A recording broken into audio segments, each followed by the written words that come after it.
Welcome to our 29th episode of Jeunesse Longevity TV and the 6th episode of Healthy Lifestyle. My name is William Amzalag and I am Generation Young.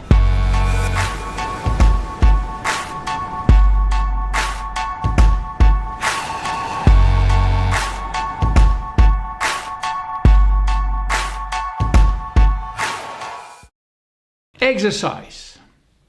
Physical activity is a must. Physical activity is a priority, a natural state to which our body is designed and adapted. In this episode, I will show you 1. How to appreciate the benefit of regular physical activity. 2. How to discover your personal motivation for becoming more active. 3. How you can challenge your excuses for not exercising. 4. How finding physical activity which will suit your needs. 5. How to frame an exercise program properly and making time for workout. Regular physical activity can cut the risk of developing any major disease by half.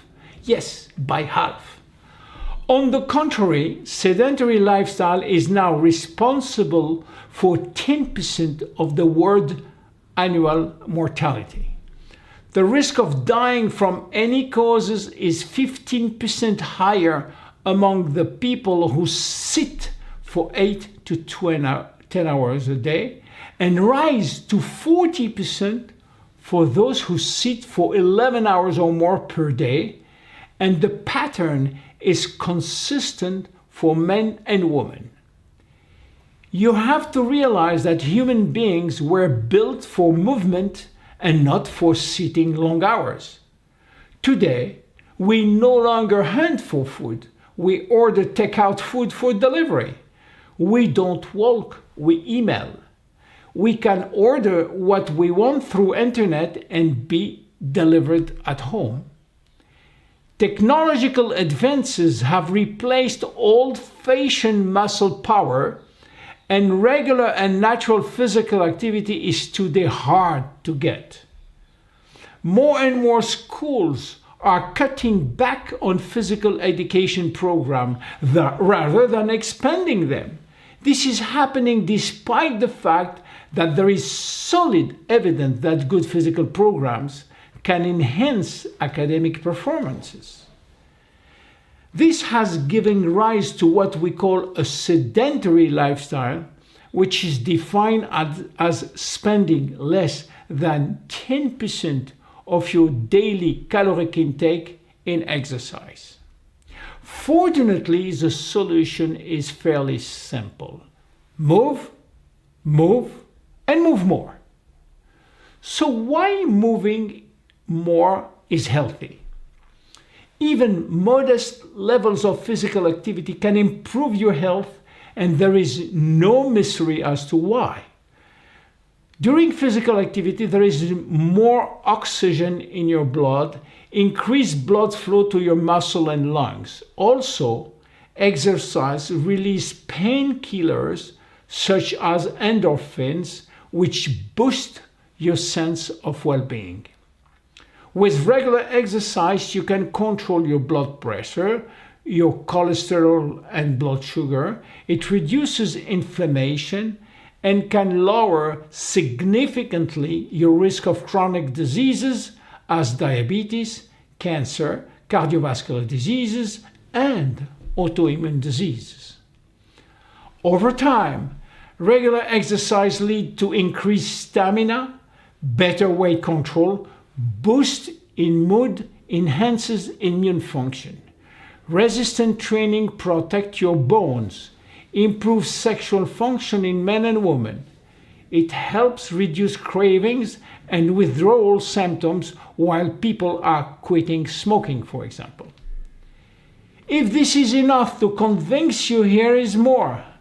Exercise is good for your brain function and your emotional state of mind. It reduces the risk of Alzheimer's while increasing concentration and productivity. It is good for learning, and it eases anxiety and depression. It even reverses aging of the brain by releasing neurotransmitter and growth factor. Bottom line, physical fitness is good for each and every one of us, whatever our size and shape may be. There is no dispute that exercise is good for our bodies and minds, and yet the vast majority of us get too little of it. So, understanding the potential benefit of regular exercise will help to motivate you in considering that regular exercise as something you want to do instead of viewing it as something you should do. Excuses. We are expert when it's come to find excuses for not exercising, but few of those excuses are valid. The first excuse is, of course, I'm too busy. And the second one is the lack of knowledge about how to start a program. The good news is there are skills and strategy that can help people to go around those barriers.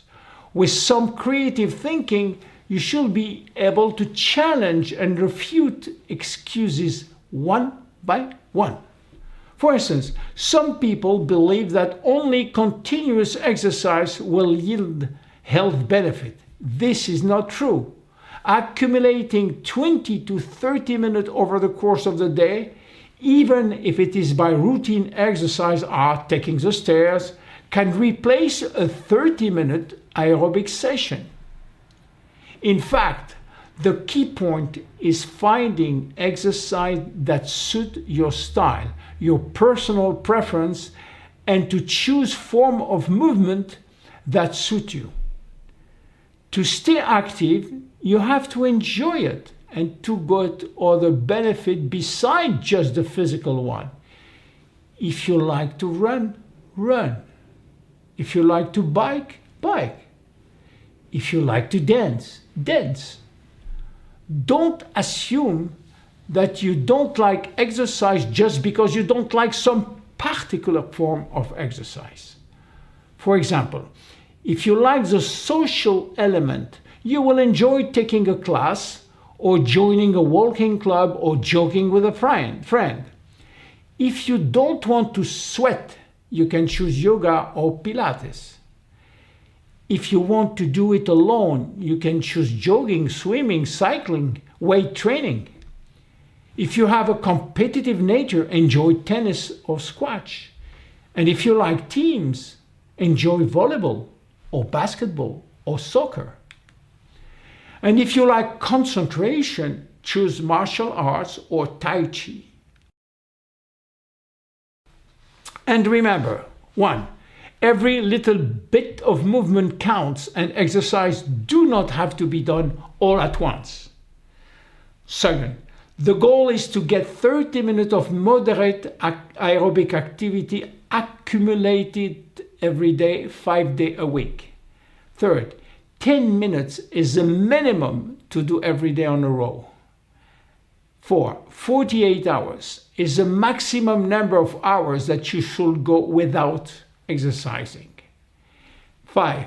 10,000 is the recommendation for how many steps you should try to take per day. 6. Try to choose an activity that easily fit into your usual schedules. 7.